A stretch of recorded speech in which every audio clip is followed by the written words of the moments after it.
নমস্কার বন্ধুরা, বং ফুডকারে সবাইকে স্বাগত জানিয়ে আজকের রেসিপিটা শুরু করছি। আজকের রেসিপি বেগুনের বাসন্তী বাহার। নিরামিষ দিনে খুব সহজেই কিন্তু এই রেসিপিটা বানিয়ে ফেলতে পারেন। তাহলে চলুন দেখে নিই বেগুনের বাসন্তী বাহার বানাতে কি কি লাগছে। আমি এখানে মিডিয়ামের থেকে একটু বড় সাইজের বেগুন নিয়েছি। বেগুনগুলোকে পিছন দিক থেকে একদম মুখের দিক পর্যন্ত এবং বোঁটাটা আস্ত রেখেই কিন্তু আমি 4 ভাগে ভাগ করে নিচ্ছি। ছোট হলে 4 ভাগে ভাগ করার দরকার নেই, 2 ভাগে ভাগ করলেই কিন্তু চলবে। আর এই 4 ভাগে ভাগ করে নিয়েছি, তার কারণ হলো মশলাটা কিন্তু খুব ভালোভাবে বেগুনের ভিতরে ঢুকে যাবে। এবার বেগুনগুলোর মধ্যে মশলা মাখিয়ে নেব। তার জন্য কিছুটা পরিমাণ হলুদ গুঁড়ো নিয়েছি আর নিয়েছি লবণ, এবং এর সঙ্গেই দিয়ে দিচ্ছি সামান্য একটু লঙ্কার গুঁড়ো দিয়ে বেগুনগুলো কিন্তু খুব ভালো করে মাখিয়ে নিতে হবে।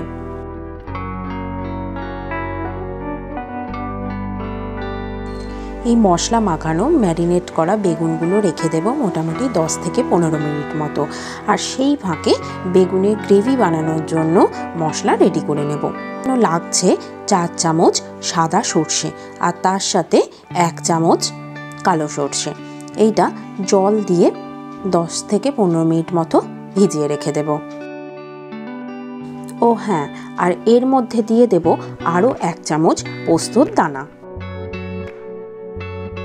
এবার সর্ষে এবং পোস্তটা জল ছেঁকে তুলে নিয়ে মিক্সি জারের মধ্যে দিয়ে দেব।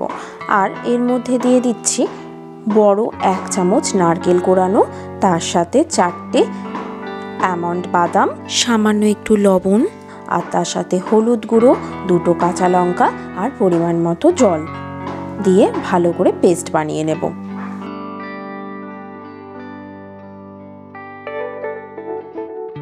ফ্রাইং প্যান নিয়েছি আর ফ্রাইং প্যানের মধ্যে দিয়ে দিচ্ছি বেশ খানিকটা পরিমাণ সর্ষের তেল, আর ম্যারিনেট করা বেগুনগুলো আস্তে আস্তে এর মধ্যে ছেড়ে দিচ্ছি, দিয়ে ভালো করে ভেজে নেব।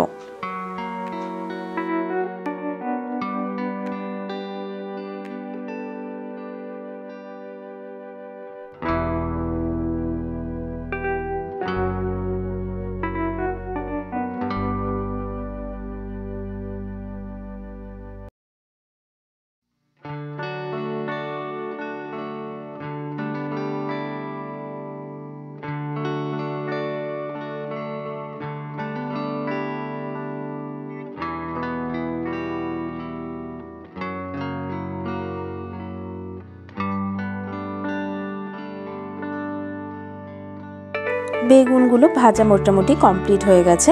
এবারে ফ্রাইং প্যানে আরও সামান্য একটু তেল দিয়ে দিলাম। এই তেলের মধ্যেই কালো জিরে ফোড়ন দিয়ে দিলাম। সর্ষে পোস্তর যে পেস্টটা বানিয়ে রেখে দিয়েছিলাম, এবার এই পেস্টটা পুরোপুরি এর মধ্যে দিয়ে দিচ্ছি।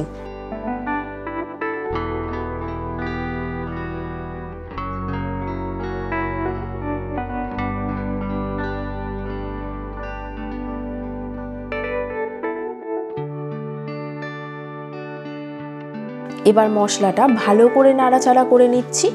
মোটামুটি আধ ভাজা হয়ে গেলে যখন মশলাটা একটু টেনে আসবে, সেই সময় জলের প্রয়োজন হবে, আর সেই সময় আমি দিয়ে দিলাম মিক্সি ধোয়া জল। এবার একটু ফুটতে দিতে হবে।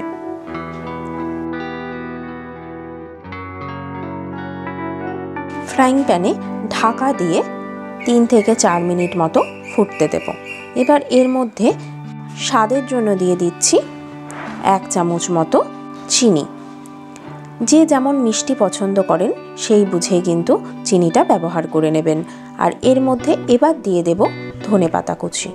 ধনেপাতাটা দিলে কিন্তু এই রান্নার স্বাদ অনেকটাই বেড়ে যায়। অবশ্যই এই রান্নাতে কিন্তু ধনেপাতার ব্যবহার করার চেষ্টা করবেন।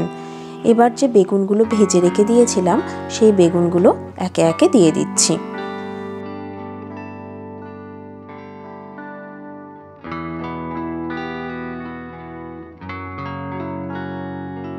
এবার খুব সাবধানে আলতো হাতে মশলাগুলো কিন্তু বেগুনের উপরে মাখিয়ে দিতে হবে।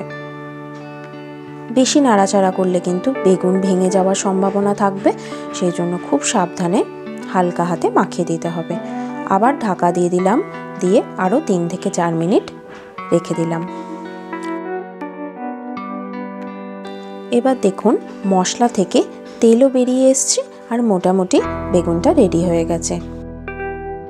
গ্যাস বন্ধ করে দিয়েছি।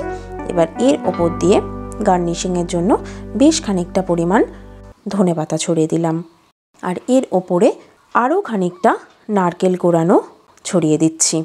এতে কিন্তু এর স্বাদ অনেকটাই বেড়ে যায়। গার্নিশিংয়ের জন্য 2টো কাঁচা লঙ্কা, আর ওপরে ছড়িয়ে দিচ্ছি বেশ খানিকটা পরিমাণ সর্ষের তেল। এটা কিন্তু গরম ভাতের সঙ্গে খেতে অসাধারণ লাগে। এই রেসিপিটা কেমন লাগলো জানাতে কিন্তু ভুলবেন না। ভালো থাকবেন, সুস্থ থাকবেন, আর বং ফুড কার্টকে আরও এগিয়ে যেতে সাহায্য করবেন।